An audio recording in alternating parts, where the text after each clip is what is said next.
snow lion's path, the Dalai Lama's escape. The jagged peaks of the Himalayas loomed like spectral sentinels under the pale light of the waxing moon. A biting wind swept across the barren expanse, cutting through the woolen cloaks of the caravan inching its way southward. At its center rode a young man whose face, though serene, bore the heavy weight of a nation on his shoulders. His Holiness, Tenzin Gyatso, the 14th Dalai Lama, was fleeing his homeland. Tibet was in flames. "I see nothing ahead," whispered Nyawang, the Dalai Lama's chief bodyguard, pulling his hood tighter against the cold. His eyes darted across the landscape, searching for movement, for shadows against the snow. The Chinese patrols could be anywhere. The Dalai Lama turned to Nyawang, his voice calm but resolute. "We must trust the guides. We are in their hands now." The guides, grizzled men with weathered faces, led the group across treacherous passes known only to smugglers and traders. Each step through the snow felt like defiance against the iron grip of the Chinese People's Liberation Army, which had crushed Lhasa under its heel just days before. To be caught meant certain death, or worse, imprisonment and humiliation in front of the Tibetan people. Earlier that month, Lhasa had been a city on the brink. For years, the Dalai Lama had walked a delicate line between placating Beijing and preserving the autonomy of Tibet.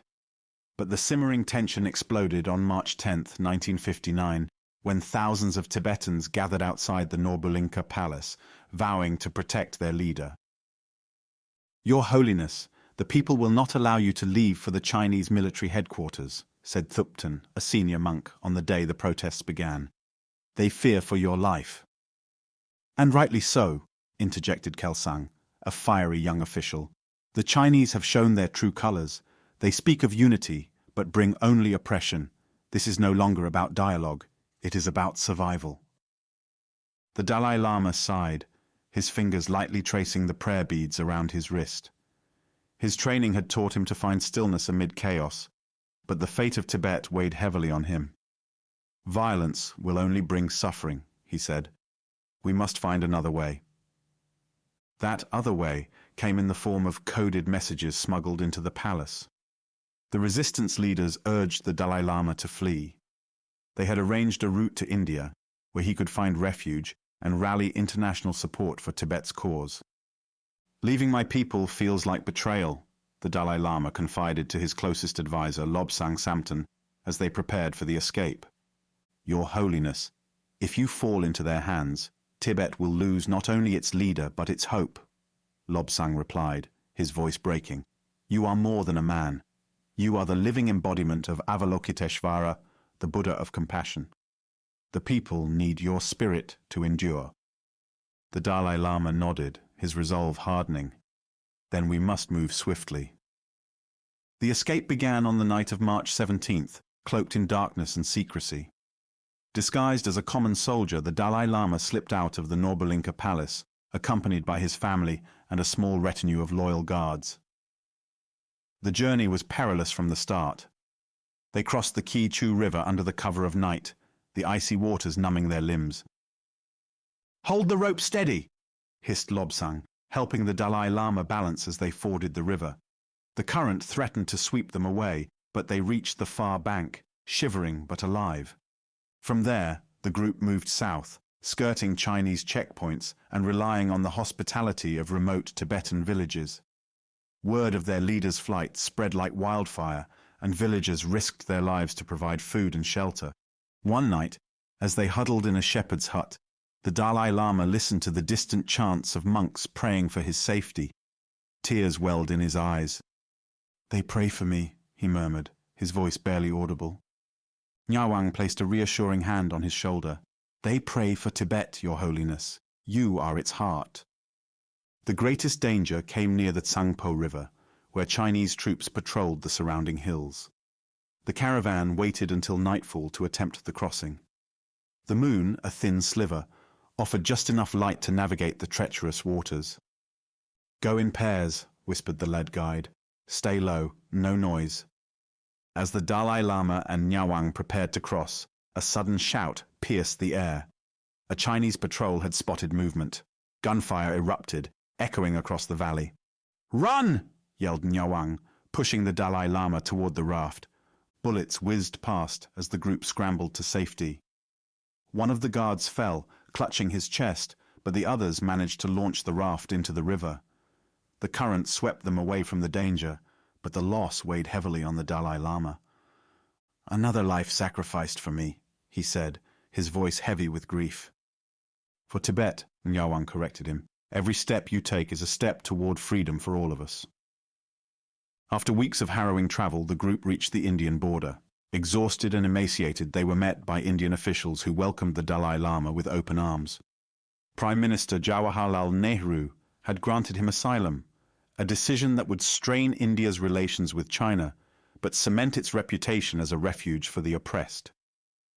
The Dalai Lama leaned against the edge of a wooden post marking the Indian border, his chest rising and falling with labored breaths. The past 2 weeks had been a whirlwind of cold winds, harsh terrains and near-death encounters. Now, standing under the Indian sun, he felt a fleeting moment of relief.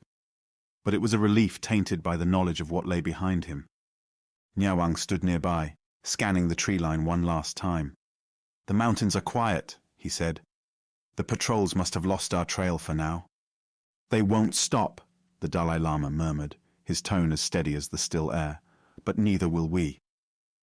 The Indian soldiers approached cautiously, their khaki uniforms blending with the rocky outcrops of the borderlands. Their leader, a man with a stern face but kind eyes, stepped forward and saluted. "Your Holiness," the officer said, bowing deeply. "Prime Minister Nehru has sent us to escort you to safety. You are most welcome to India." The Dalai Lama inclined his head in gratitude. "Your kindness honors not only me, but the entire Tibetan people. Thank you." Nyawang, always skeptical, stepped closer. "We appreciate the hospitality," he said cautiously. "But how far are we from secure shelter?" "Not far," the officer replied. "But the Chinese may pursue you here, and we must remain vigilant. Come, we have prepared transport." The ride down the winding Indian roads toward Tezpur was surreal for the Dalai Lama. For weeks, the world had been a blur of snow, stone, and the unrelenting fear of discovery. Now the air carried the scent of earth and blooming flowers, the warmth of the lowlands a stark contrast to the bitter cold of the Himalayas. The convoy halted briefly in the town. Crowds had gathered, their faces filled with awe and reverence. Many had heard of the Dalai Lama's plight and lined the streets to offer garlands and prayers. Children waved small prayer flags, their smiles bright despite the somber circumstances. The Dalai Lama gestured for the vehicle to stop. As he stepped out, a wave of silence swept over the crowd. He raised his hand in blessing, his soft voice carrying over the hum of whispered prayers. "May compassion guide us all," he said. "May we find peace, even in the face of suffering." Later that evening, in the quiet confines of a government bungalow, the Dalai Lama and his advisors gathered to plan their next steps. A flickering oil lamp cast shadows on the room's walls, mirroring the uncertainty in their hearts. Lobsang Samten spread a map across the table. "Your Holiness, we are here," he said, pointing to the town of Tezpur. "The Indian government has promised us sanctuary in Dharamsala.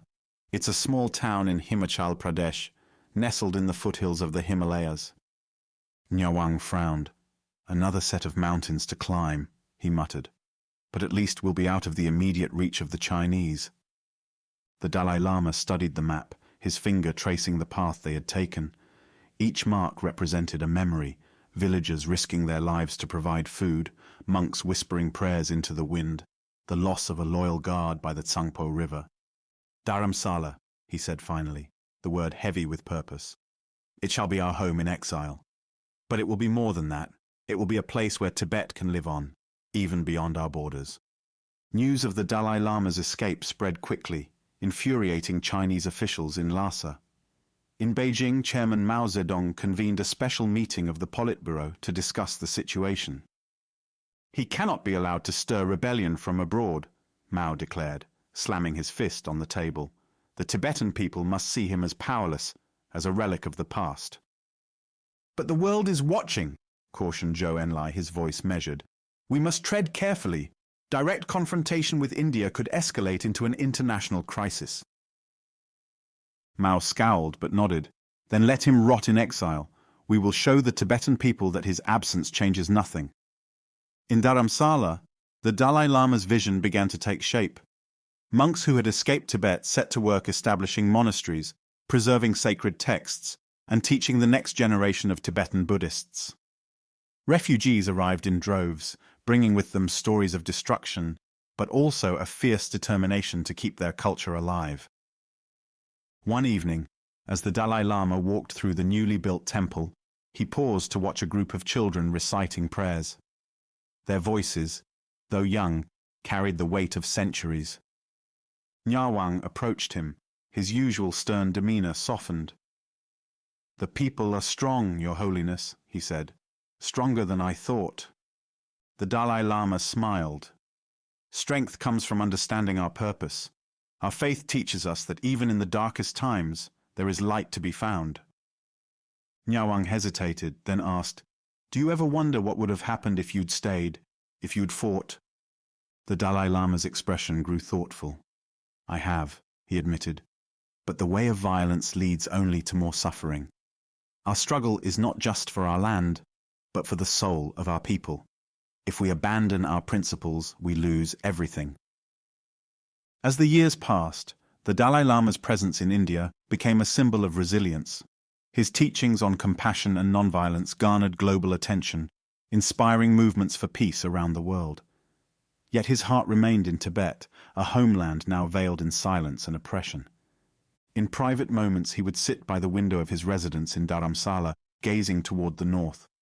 The mountains, though distant, seemed to whisper the prayers of his people. One such evening, Lobsang entered the room quietly, holding a letter. "Your Holiness," he said, "this arrived from a monastery near Lhasa. It was smuggled out." The Dalai Lama unfolded the letter carefully. The words were simple but profound. "We have not forgotten. Your spirit remains with us." The snow lion roars. Tears filled his eyes as he folded the letter and placed it among his prayer beads. "We will return one day," he said softly, more to himself than to Lobsang.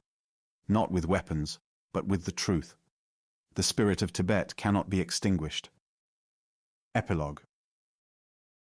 Decades later, the Dalai Lama's escape would be remembered not just as a daring journey, but as a turning point in the struggle for Tibetan identity. From his exile in Dharamsala, he became a global advocate for peace, winning the Nobel Peace Prize in 1989 and inspiring millions with his unwavering belief in compassion and non-violence. Yet for the Dalai Lama, the escape was never about personal survival.